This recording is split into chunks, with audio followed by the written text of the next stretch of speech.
करीब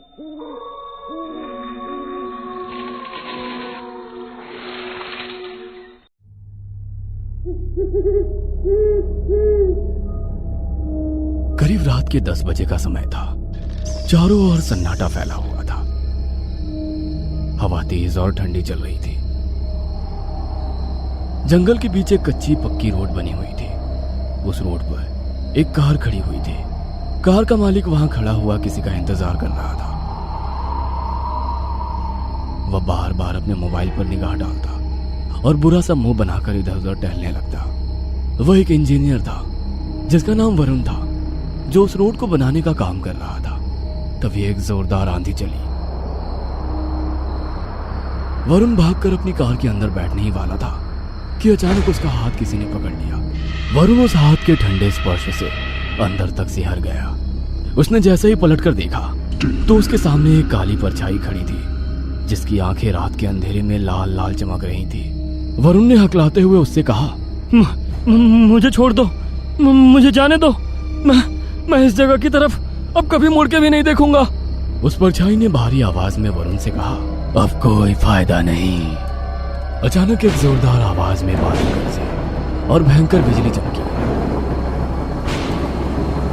उस बिजली की रोशनी में जैसे ही वरुण की नजर उस परछाई पर पड़ी, वरुण के शरीर में डर की एक लहर दौड़ गई। अगली सुबह वरुण की लाश दिव्या रोड पर बड़ी बुरी अवस्था में मिली। इस घटना के 8 दिन बाद आर्यन जल्दी जल्दी अपनी फाइल्स खंगाल रहा था और वो मुंह ही मुंह में कुछ बड़बड़ा भी रहा था। आर्यन को बड़बड़ाते देखकर उसकी पत्नी निधि ने उससे पूछा, क्या बड़बड़ा रहे हो तुम? क्या हुआ?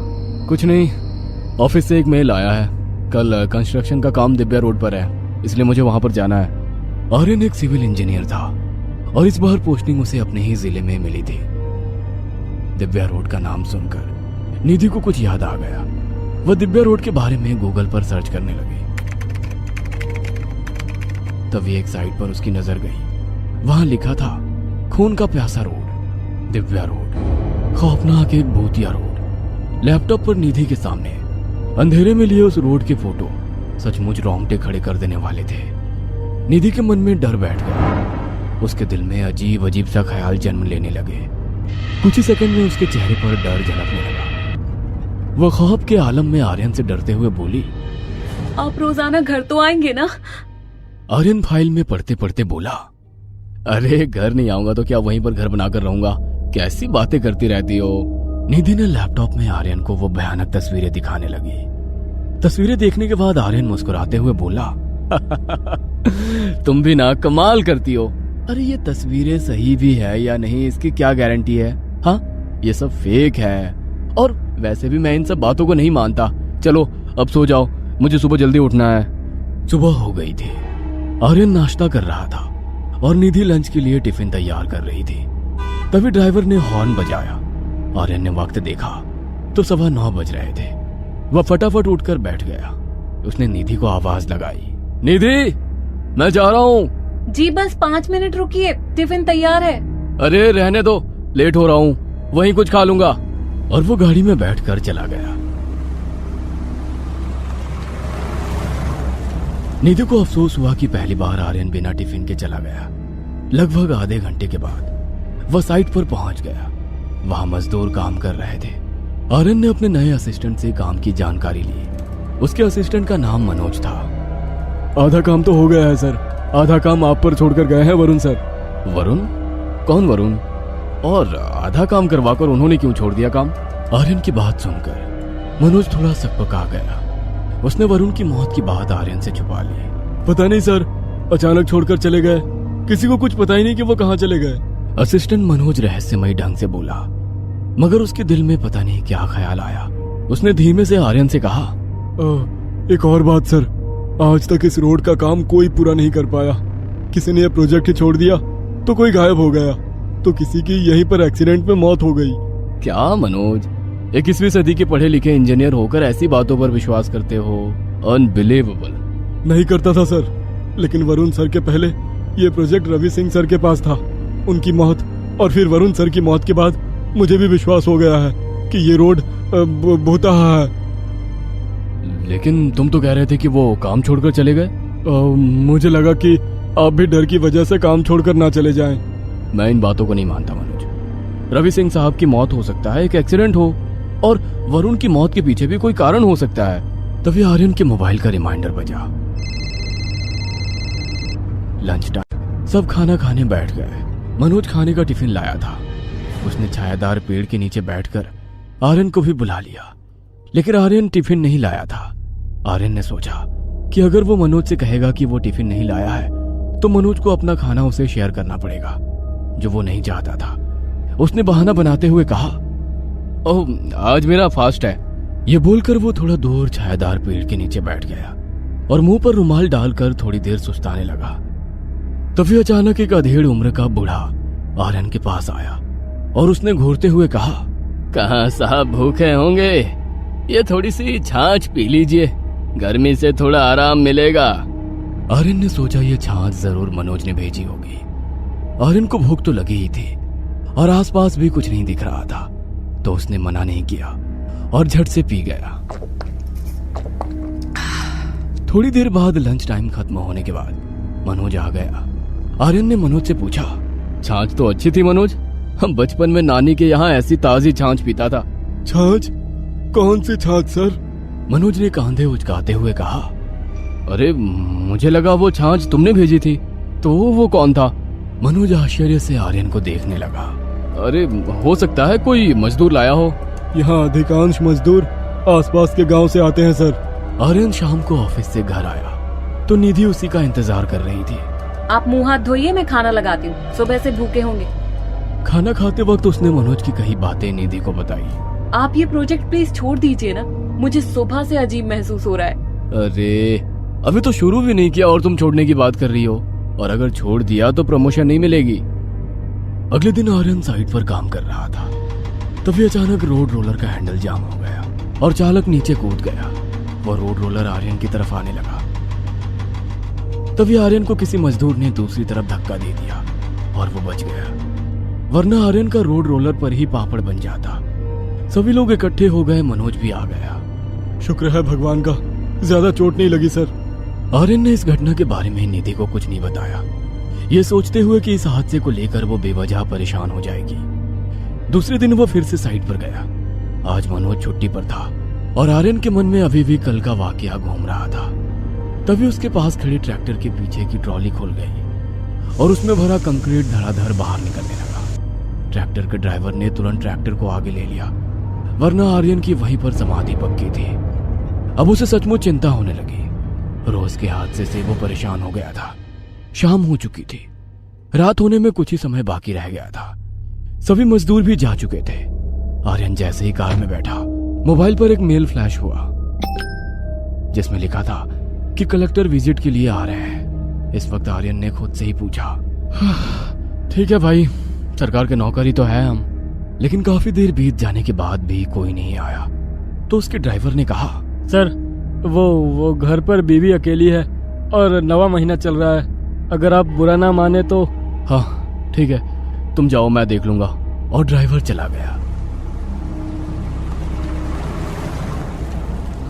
आर्यन काफी देर तक चहलकदमी करता रहा। शाम भी ढल चुकी, निधि के भी काफी कॉल आ चुके थे, लेकिन उसने उठाए नहीं, वरना डांटेगी कि ड्राइवर को भेज दिया और वो वहां अकेला है। अचानक तेज हवाएं चलने लगी और बारिश जैसा मौसम हो गया। आर्यन ने भी सोचा अब कलेक्टर नहीं आएगा, यही सोचकर वह घर जाने के लिए अपने ड्राइवर को फोन करने ही वाला था। तभी उसका बनाया सारा रोड अपने आप उखड़ने लगा। कंक्रीट, सीमेंट और गिट्टी अलग होने लगे। ऐसा नजारा देख आर्यन के पैरों तले जमीन खिसकने लगी। तभी अचानक एक काला साया उड़ता हुआ आर्यन के पास आया और वही उसके रोड पर हल चलाने लगा। आर्यन ने डरते हुए उससे पूछा, ये क्या कर रहे हो, कौन हो तुम? तभी वो आदमी मुड़ा। उसके चेहरे को देख आर्यन के रोंगटे खड़े हो गए। खून से लथपथ चेहरा और हाथ की जगह केवल कंकाल दिख रहे थे। उसके चेहरे पर अनगिनत बड़े बड़े कीड़े उसके मांस में लटके हुए आर्यन को खा जाने वाली नजरों से देख रहे थे। सुनसान रोड पर अकेला आर्यन ऐसा नजारा देखकर बचाओ बचाओ चिल्लाने लगा, लेकिन वहां दूर दूर तक उसकी मदद के लिए कोई नहीं था। उसने मोबाइल निकाला, लेकिन अब मोबाइल में नेटवर्क नहीं था। दौड़ते हुए उसका मोबाइल वहीं गिर गया। वह बेतहासा भाग रहा था, लेकिन फिर से वो उसी जगह पहुंच गया। वह काला साया उड़ते हुए आर्यन के पास पहुंच गया। उसके चेहरे पर अनगिनत बड़े बड़े कीड़े आर्यन के ऊपर चढ़ गए। देखते ही देखते उन कीड़ों ने आर्यन का पेट फाड़कर जानवरों की भांति खाने लगा। उन कीड़ों ने आर्यन की आंखों को भी फोड़ दिया और आर्यन की आंखों को भी चबा गए। कुछ ही पलों में आर्यन ने दम तोड़ दिया। कुछ वक्त के बाद मनोज भी उस लिस्ट में शामिल हो गया। कहते हैं कि उस रोड पर किसी बेकसूर किसान की जमीन थी। वह जमीन सरकार ने उस किसान के खेत से छीन ली। उस बेचारे किसान का मुआवजा भी बीच में डकार लिया गया और उसकी जमीन पर रोड बनाने का काम शुरू कर दिया गया। सदमे में उस किसान ने उसी रोड पर दम तोड़ दिया। उसकी मौत के बाद वो रोड फिर कभी नहीं बन पाई। मौत हमेशा दबे पांव आती है, लेकिन जो किस्मत वाले होते हैं, मौत उन्हें बचने का एक मौका भी देती है, बशर्ते आप उस मौके को कैश करना जानते हो।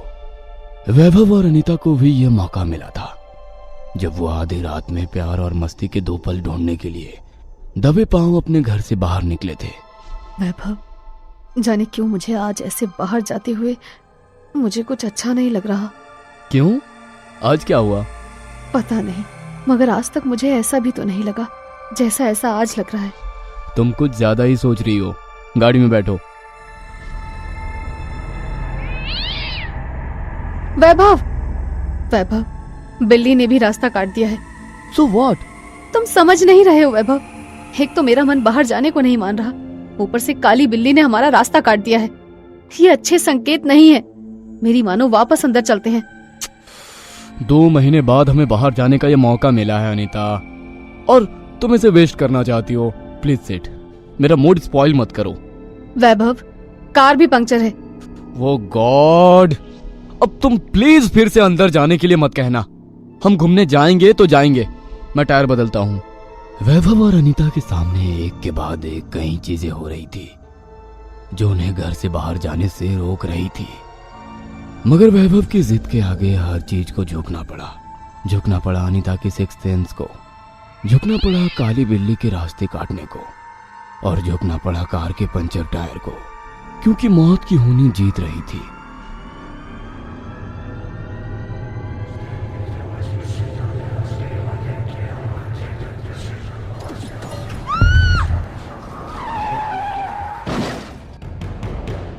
वैभव, लगता है किसी का एक्सीडेंट हुआ है।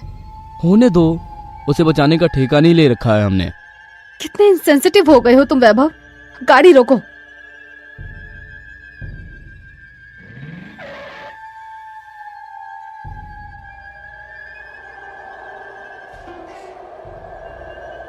यहाँ तो कुछ भी नहीं है और आगे कितना अंधेरा है। कहीं मैं वैभव के अगेंस्ट जाकर कोई मुसीबत तो मोल नहीं ले रही। कुछ मिला? हम आपस में अच्छा टाइम स्पेंड करने घर से निकले हैं अन्नू, वही करते हैं।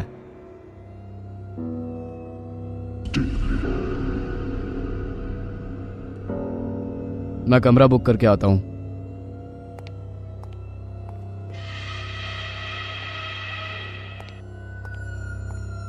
क्या हुआ? कमरा मिला? आज किस्मत ही खराब है, कोई भी कमरा खाली नहीं है। कोई बात नहीं, थोड़ा घूम ही लेते हैं। वैभव, उस लड़की की चीख अभी भी मेरे कानों में गूंज रही है। बेकार की बातों पर ध्यान नहीं देना चाहिए अन्नू। तुमने गाड़ी से उतरकर देखा था ना पीछे? कुछ मिला तुम्हें? मान लिया कोई एक्सीडेंट हुआ भी होगा, तुम मरने दो ना यार, जो मर रहा है, हमें क्या लेना देना। मुझे प्यास लगी है, बॉटल पीछे रखिए, दे दो प्लीज।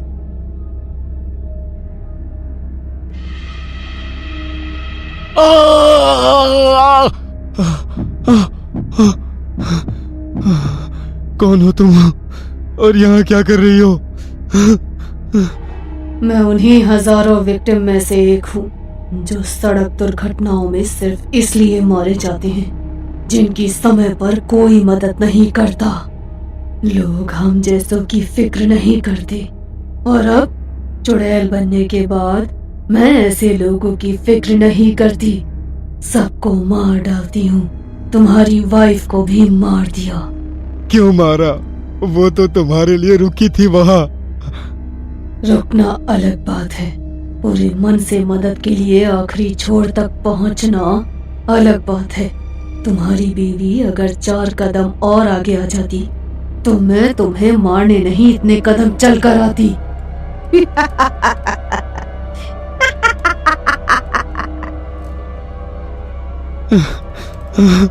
ये क्या कर रही हो तुम?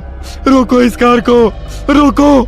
घर से जब चले थे मौत तुम्हें रोक रही थी, तुम ही नहीं रुके, अब ये कार भी नहीं रुकेगी।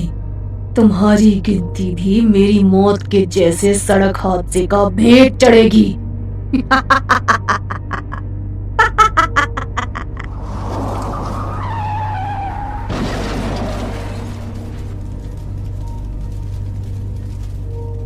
जिंदगी में कभी भी इतना स्वार्थी नहीं होना कि आपकी खुशी के आगे इंसानी जिंदगी के कोई मायने ना रहे, और इतना जिद्दी भी नहीं होना कि कोई काम ना करने के 1 नहीं 2 नहीं 3 संकेत मिलने के बाद भी वही काम करना जो मन में है। वरना मौत का क्या है, वो लापरवाह लोगों को झपटने के लिए उनके साथ ही चलती है। भूतिया जंगल। आज की कहानी नीरज नाम के एक लड़के की है जो केरल के एक सुनसान अंधेरे रास्ते पर चारों तरफ जंगल से घिरा हुआ खड़ा है। हेल्प, हेल्प, कोई है यहाँ? 3 साल पहले, उस समय नीरज की उम्र लगभग 23 साल की थी। दरअसल नीरज अपने बड़े भाई रमन के साथ मामा के लड़के की शादी में जा रहा है और दोनों बस से मामा के गांव जा रहे हैं। उसके मामा के गांव जाते वक्त रास्ते में एक जंगल पड़ता था। मैं आपको बता दूं कि यह जंगल बहुत सारी भूतिया घटनाओं के लिए जाना जाता है, लेकिन इस बात से नीरज और उसके भाई रमन बिल्कुल अनजान थे। उन्हें नहीं पता था कि यहाँ ऐसी कोई घटनाएं होती है। वहां सड़क पर जगह जगह बोर्ड लगे थे जिन पर लिखा था, इस जंगल में ना आए। भैया, ये जगह जगह जंगल में ना आए के बोर्ड क्यों लगे हैं? ऐसा भी क्या है यहाँ? अरे तू भी कमाल की बात करता है। जंगल में जंगली जानवर होते हैं तो बोर्ड तो लगाएगी ही सरकार। तो ऐसा तो कहीं भी नहीं लिखा है कि जंगली जानवरों से सावधान रहे। छोड़ ना नीरज, हमें कौन सा यहाँ जाना है। कुछ देर बाद दोनों मामा के घर पहुंच जाते हैं। अरे वाह, आ गए तुम दोनों, बहुत अच्छा किया। लेकिन मेरी बहन और जीजाजी कहाँ है? वो क्यों नहीं आए? मामा जी, मम्मी की तबीयत थोड़ी खराब थी, इसलिए वो इतने दूर सफर करके नहीं आ सकती, और पापा भी घर पर ही उनका ध्यान रख रहे हैं। हाँ, तभी उन्होंने हम दोनों को भेज दिया। अरे भैया, आप दोनों आ गए, वाह क्या बात है। अब आएगा असली मजा तो। ये अच्छा, कोई बात नहीं बच्चों, मैं बात कर लूंगा तुम्हारी माँ से। अब तुम दोनों कुछ खाओ पियो और खूब रौनक लगाओ शादी में। चलो नीरज और रमन भैया, हम चलकर जरा शादी की महफिल जमाएं और रौनक लगाएं। ये मजा आ गया, आज तो बहुत नाचे सब और खूब मनोरंजन भी किया सबने।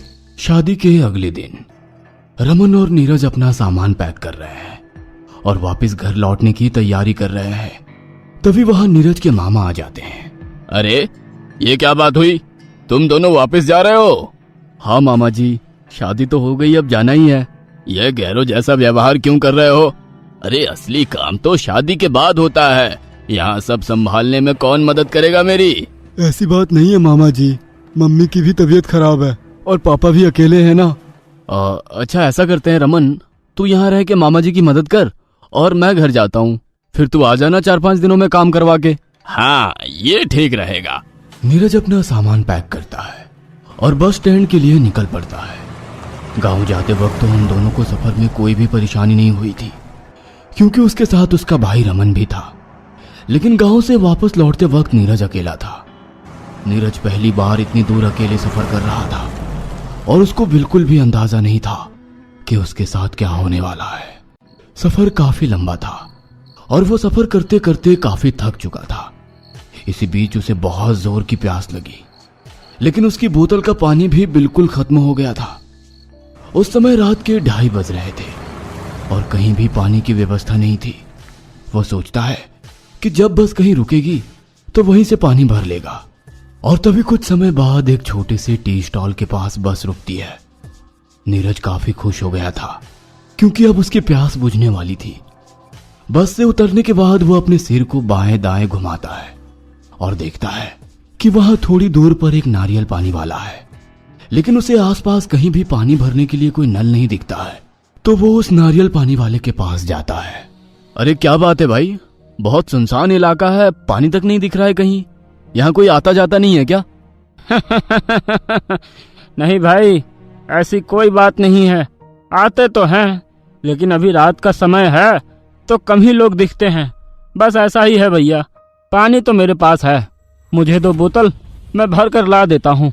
पर तुम्हारे पास कहाँ है पानी? भाई यहाँ थोड़ा आगे जाकर नल लगा है, वहां से भर कर ला देता हूँ। आप चाहो तो साथ चल सकते हो। लेकिन मुझे तो जंगल के सिवा कुछ भी दिखाई नहीं दे रहा है। चलो तुम ही ले आओ पानी, मैं यहाँ इंतजार कर रहा हूँ। नारियल वाला बोतल भरने चला जाता है। नीरज इंतजार करने लगता है, लेकिन कुछ देर तक वो आदमी वापस नहीं आता है। नीरज भी उस रास्ते पर आगे चल पड़ता है। वह बस से दूर पहुंच जाता है। नीरज थोड़ा आगे जाता है तो वो आदमी उसे हाथ में बोतल लिए वापस आता दिखाई देता है।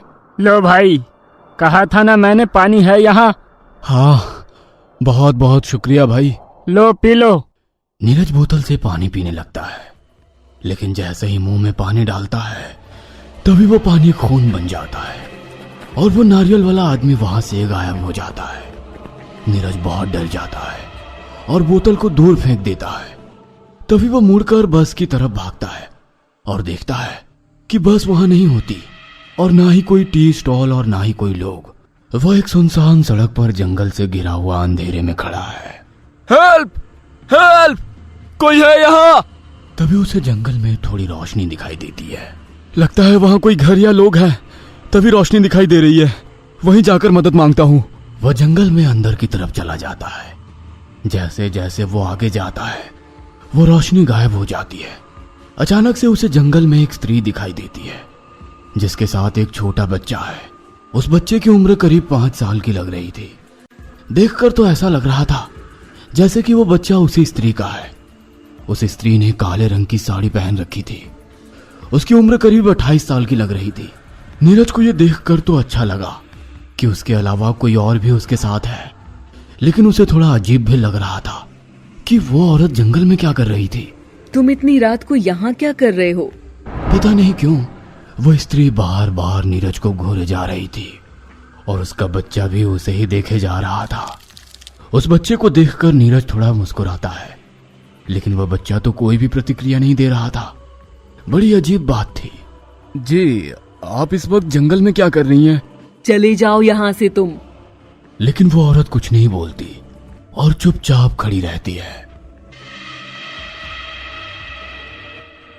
देखिए, हमें उस तरफ जाना चाहिए।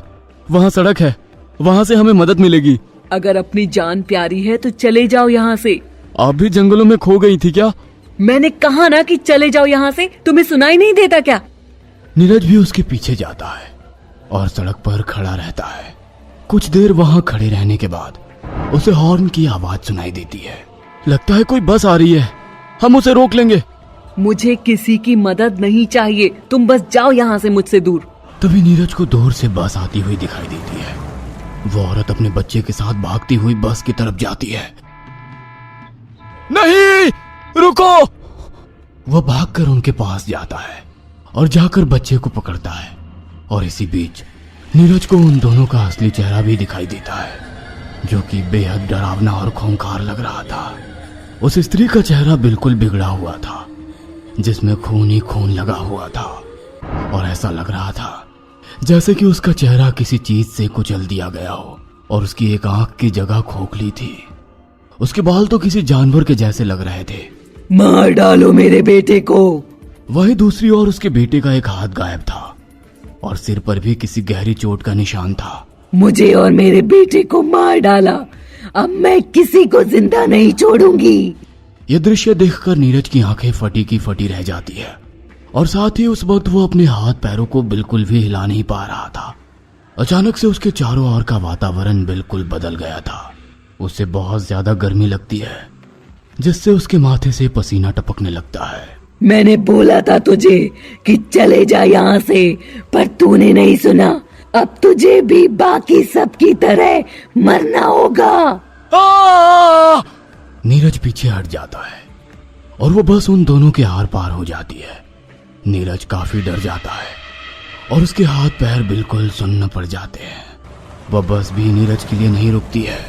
नीरज तेजी से भागता है।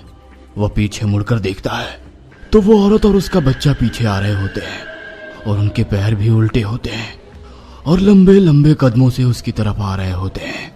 मुझसे बचकर इस अंधेरे में और कहाँ जाएगा तू?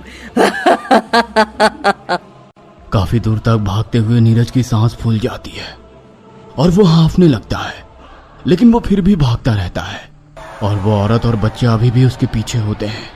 तूने यहाँ आकर बहुत बड़ी गलती कर दी है और मेरे पुराने रूप में मेरा पीछा करके तूने अपनी मौत को बुलाया है। तू मुझसे अब नहीं बच सकता। तभी थोड़ा आगे जाकर एक और बस आकर नीरज के पास रुक जाती है। क्या हुआ भाई साहब, कहाँ भाग रहे हो? इस सुनसान रास्ते पर क्या कर रहे हो? आओ बस में बैठो। घबराया हुआ नीरज बस में बैठ जाता है। आखिर ऐसा क्यों था? यही प्रश्न नीरज के मन में बार बार आ रहा था। नीरज उस कंडक्टर को सारी घटना के बारे में बताता है। देखिए, आप पहले व्यक्ति नहीं है जिसके साथ ऐसा हुआ। असल में वो जगह भूतिया है। आज से 5 साल पहले यहाँ एक भयानक हादसा हुआ था जिसकी वजह से ये जगह भूतिया बन गई। आप पहले इंसान नहीं है जिसके साथ ये सब हुआ। नीरज ये बात सुनकर हैरान हो जाता है। लेकिन यहाँ ऐसा क्या हुआ था, क्या आप जानते हैं? तब वो कंडक्टर उसे एक सच्ची घटना सुनाता है जिसे सुनकर उसकी हालत खराब हो जाती है। आज से 7 साल पुरानी बात है। एक आदमी अपनी बीवी और बच्चे को लेकर बस से शहर जा रहा था। तभी रास्ते में बस रुकी तो बच्चे ने खाने की चीज की जिद की और वो आदमी बस से उतरकर उसके लिए कोई चीज लेने चला गया। वहां बहुत भीड़ थी, उसे थोड़ा वक्त लग रहा था। तब वो बच्चा भी अपनी सीट से उतरकर भागने लगा और उसकी माँ भी पीछे भागी। दोनों माँ बेटे बस से उतर गए, लेकिन वो आदमी तो कहीं दिखाई नहीं दिया। वो औरत अपने बच्चे को लेकर यहाँ वहां ढूंढने लगी। ढूंढते हुए वो जंगल में पहुंच गई। इतनी देर में तो बस भी निकल गई। वो औरत वापस सड़क पर आकर अपने पति का इंतजार करने लग गई। तभी वहां एक और बस आ रही थी तो उस आदमी ने चुपके से आकर अपनी पत्नी और बच्चे को बस के आगे धक्का दे दिया। वो आदमी अपने बच्चे और पत्नी को मारना ही चाहता था, इसलिए गायब होने का नाटक कर रहा था। पर क्यों? ये तो नहीं पता। बस इसी वजह से उन दोनों माँ बेटे का भूत कई लोगों को दिखाई देता है। और एक सच्चाई ये भी है कि उनके झांसे में आकर उनको बचाने के चक्कर में कई लोगों ने जान गंवा दी है। आपकी किस्मत अच्छी थी कि आप बच गए। नीरज को तो बिल्कुल भी यकीन नहीं हो रहा था, लेकिन वो बच गया था, यह अच्छी बात थी। फिर नीरज उस रात की पूरी घटनाओं को एक बार फिर से याद करता है और डर से कांप उठता है। वह बस एक सीट के कोने में सहम कर बैठ जाता है, मानो उसे अभी भी यकीन ना हो रहा हो कि उस डरावने मंजर से गुजरने के बाद भी वो जिंदा कैसे है। नीरज उसी बस में रात भर सफर करने के बाद अगली सुबह अपने शहर पहुंच जाता है। उम्मीद है दोस्तों आपको आज की कहानी बहुत पसंद आई होगी। ऐसी और हॉरर स्टोरीज के लिए हमारे चैनल को सब्सक्राइब करें और बेल आइकॉन का बटन दबाना ना भूलें। और अगर आप अपनी कहानी हमारे साथ शेयर करना चाहते हैं तो हमें ईमेल जरूर करें। हमारी ईमेल आईडी नीचे डिस्क्रिप्शन बॉक्स में दी गई है। और हाँ, वीडियो को लाइक और शेयर करना ना भूलें। Thank you.